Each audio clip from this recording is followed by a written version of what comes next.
You've been shot. How many times have you been shot? 9 times. 9 times. Yeah, it was only one situation though. It was one. Well, yeah, okay.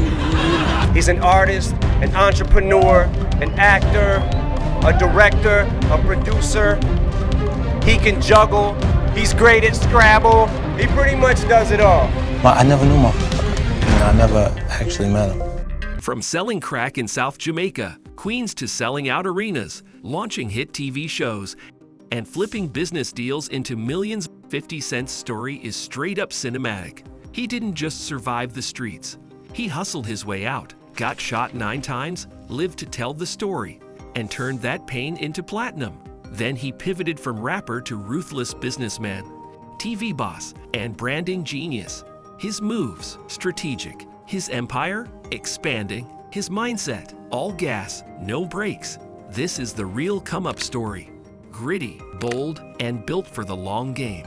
Surviving Southside Queens. For the music, before Vitaminwater, there was Curtis Jackson, the hustler.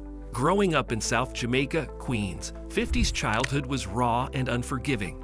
His mom was a drug dealer. She was murdered when he was 8.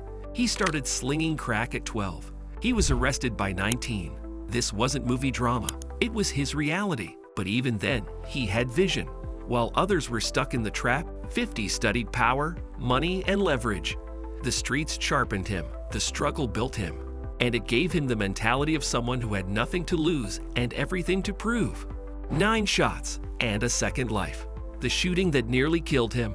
It turned him into a legend. In 2000, 50 was shot 9 times outside his grandmother's house. Most people would have quit. He doubled down. Recovery wasn't just physical, it was mental warfare. He trained, he plotted, he rewrote his style with that slurred snarl we now know. That bulletproof attitude made him unstoppable. He used his survival as marketing. You think I'm scared of a beat? I've been shot in the face. He came back harder, hungrier, built different. The near-death moment didn't end him. It birthed 50 Cent, Mixtape King, before the labels came calling. Before any label took a chance, 50 built his own wave. He dropped Guess Who's Back and the G-Unit radio tapes, flooding the streets with raw energy. His mixtapes were cinematic, remixes, disses, storytelling, all with charisma and hunger. DJs couldn't ignore him, neither could the fans. The streets crowned him first. And when How to Rob started ruffling feathers in the industry, 50 didn't care. He wanted smoke. He proved you don't need a label to create demand. He forced the industry to take notice. That DIY grit, it still drives his brand today. Dr. Dre and Eminem bet big.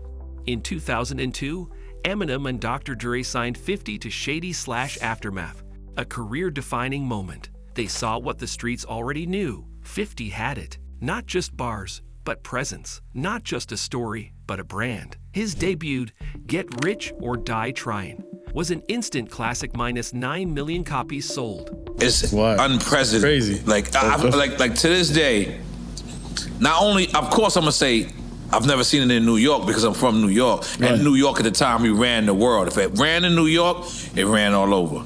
Right. But that run has never been duplicated. But you know. In Da Club became an anthem for the decade. With Dre's beats and M's backing, 50 took off like a rocket. He wasn't just a rapper anymore. He was a movement. And the album title, it wasn't a slogan, it was a promise. G-Unit.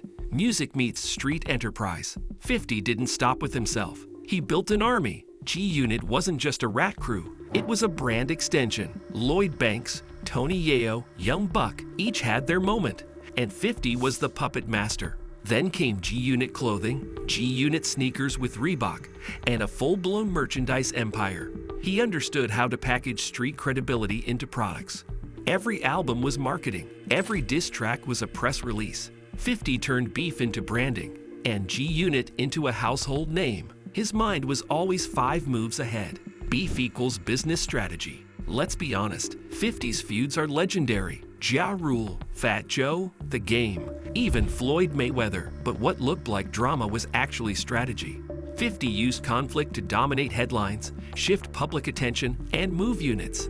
He weaponized attention. He knew controversy sells, and he was the best at cashing in. Each beef was part of a bigger plan. Dominate, distract, destroy the competition. It wasn't about being messy.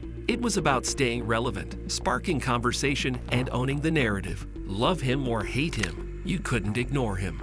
The Vitaminwater play that made him rich forever. Here's where Curtis Jackson became 50 Cent, the businessman. In 2004, he took equity in Vitaminwater instead of a cash endorsement. People laughed until Coca-Cola bought the company in 2007 for $4.1 billion. 50 reportedly walked away with $100 million. That one move proved he wasn't just hustling in music. He was thinking like a mogul.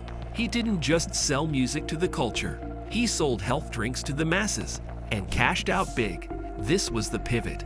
This was the wealth builder. This is when he stopped working for money and made money work for him. Hollywood moves, from rapper to executive producer. You thought 50 was done? Nah, he entered Hollywood and flipped the script again. First came his film Get Rich or Die Tryin', then dozens of acting roles. But the real money came when he got behind the camera. He produced Power on STRs, a street drama that became a cultural phenomenon. Then came spin-offs, Raising Kanan, Force, Ghost, BMF, and a $150 million production deal. He didn't beg for Hollywood's seat.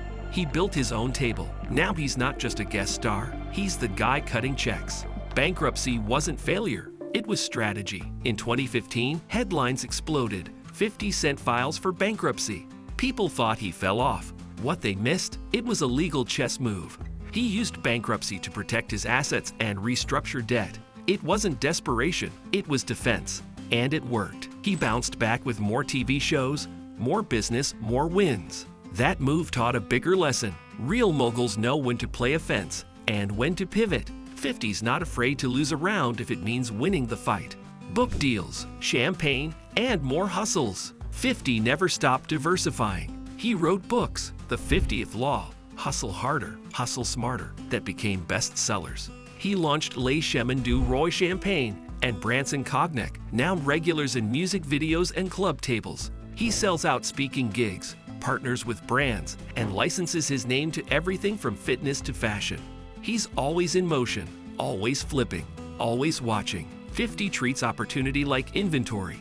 If it moves, he moves with it. And if it doesn't, he rebuilds it better. That's not luck, that's business instinct. His net worth, quietly massive. Public estimates put 50's net worth at around $40.60 million, but insiders know he's sitting on far more.